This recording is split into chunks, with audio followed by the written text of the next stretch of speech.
ले जिसका डर था वही हुआ। নমস্কার বন্ধুরা, ওয়েলকাম টু ইউনিকর্ন। তো গাইস, এই ভিডিওতে আমরা কথা বলবো শ্রেয়াস আয়ারকে নিয়ে। তো শ্রেয়াস আয়ার রঞ্জি ট্রফির ফাইনালে তার একটা দুরন্ত ইনিংস আমরা দেখেছি। রঞ্জি ফাইনালে একটা দারুণ ইনিংস খেলে মুম্বাইকে কিন্তু ভালো জায়গায় রেখেছে। 95 রান করেছে শ্রেয়াস আয়ার, একটুর জন্য 100টা মিস করেছে। বাট শ্রেয়াস যে ফর্মে ফিরেছে সেই ইঙ্গিত কিন্তু দিয়েছে। দারুণ একটা ইনিংস ছিল, কিন্তু শ্রেয়াসের ব্যাটিংয়ের মধ্যে কোনো খুঁত খুঁজে পাওয়া যায়নি। শর্ট বলে খুব ভালো খেলেছে। তো দেখে মনে হচ্ছিল ফাইনালি শ্রেয়াস আয়ার কিন্তু মানে তার ওয়ার্ল্ড কাপের সময় যে ছন্দটা ছিল সেই ছন্দটা আইপিএলের আগে ফিরে পাচ্ছে।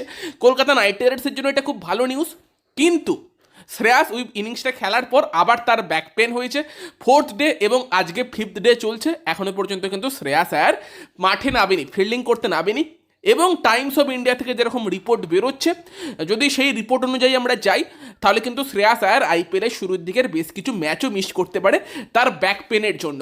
এবার যদি সেটা মিস হয়, সেটার দায়িত্ব কে নেবে? মানে বিসিসিআই তারা শ্রেয়াস আয়ার রঞ্জি ট্রফির কোয়ার্টার ফাইনাল ম্যাচটা তার ব্যাক পেনের জন্য খেলেনি বলে তাকে সেন্ট্রাল কন্ট্রাক্ট থেকে বাদ দিয়ে দিল। তারপর শ্রেয়াস এসে সেমিফাইনাল খেললো, ফাইনাল খেললো, এবং ফাইনাল খেলতে গিয়ে তার এখন সমস্যা হয়েছে, যার জন্য সে আইপিএলের আবার বেশ কিছু ম্যাচ মিস করতে পারে। কতগুলো ম্যাচ মিস করবে এখনও শিওর না। অফিসিয়াল কনফার্মেশনের জন্য আমি তাও বলবো ওয়েট করে যাও, যতক্ষণ না অফিসিয়ালি এরকম কোনো খবর আসছে।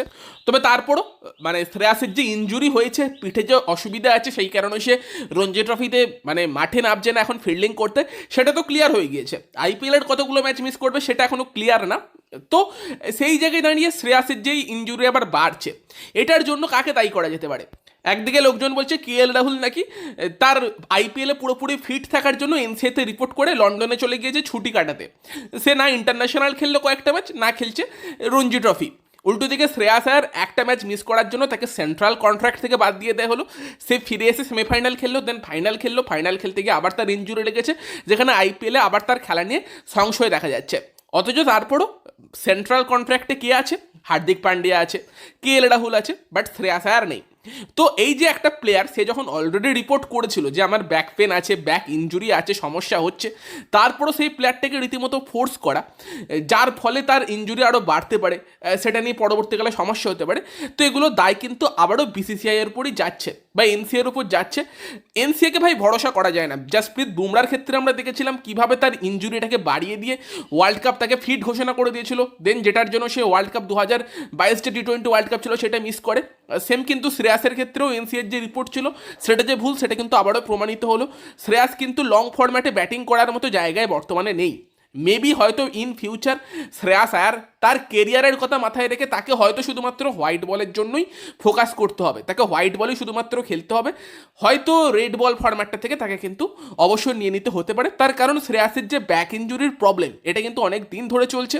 আর যখনই শ্রেয়াস কিন্তু কোনো লং ফরম্যাটের খেলতে যাচ্ছে, মানে বেশিক্ষণ ব্যাট করছে, তারপর কিন্তু সেই ইনজুরির সমস্যাটা আরও বেড়ে যাচ্ছে। তো সেটাই আই থিঙ্ক একটা সলিউশন হতে পারে। হার্দিক পান্ডিয়ার মতো মানে সে যদি টেস্ট বল থেকে নিজেকে সরিয়ে নেয়, সেটাই বেটার হবে। এমনিতেও ভারতের টেস্ট টিমে কিন্তু ভালো প্লেয়ার আছে, বাট হোয়াইট বল ফরম্যাটে শ্রেয়াস আয়ার একটা গুরুত্বপূর্ণ প্লেয়ার, সেটা ভারতের জন্য, এবং সেই জন্য আই থিঙ্ক সেটাই তার জন্য বেটার হতে পারে। বাকি দেখা যাক শ্রেয়াস নিয়ে ফাইনাল কি আপডেট আসে। বাট এখনও অবধি কিন্তু যেরকম খবর আসছে, শ্রেয়াসের ইনজুরিটা কিন্তু আবার বেড়েছে, এবং according to Times of India শ্রেয়াসের কিন্তু ইনজুরির জন্য শ্রেয়াস আইপিএলের প্রথম দিকের বেশ কিছু ম্যাচ মিস করতে পারে। এবার অফিসিয়ালি ওয়েট করে যাও কী খবর আসছে সেটার জন্য। তার কারণ হচ্ছে কালকে যেরকমটা শুনেছিলাম আজকে শ্রেয়াস আয়ার মাঠে নামতে পারে, এরকম একটা খবর এসেছিল। বাট আজকেও কিন্তু শ্রেয়াস আয়ার ফিল্ডিং করতে মাঠে আসেনি এখনো পর্যন্ত। তো সেখানে এটাই আপডেট আছে, তোমাদের জানিয়ে রাখলাম। বাকি যদি শ্রেয়াস বেশ কিছু ম্যাচ মিস করে, সেটা কিন্তু অবশ্যই কেকেআর টিমকে বড় ধাক্কা দেবে। তোমাদের মতামত জানিও এই বিষয়ে। যদি ভিডিওটা ভালো লাগে ভিডিওটাকে লাইক করে দিও, শেয়ার করে দিও।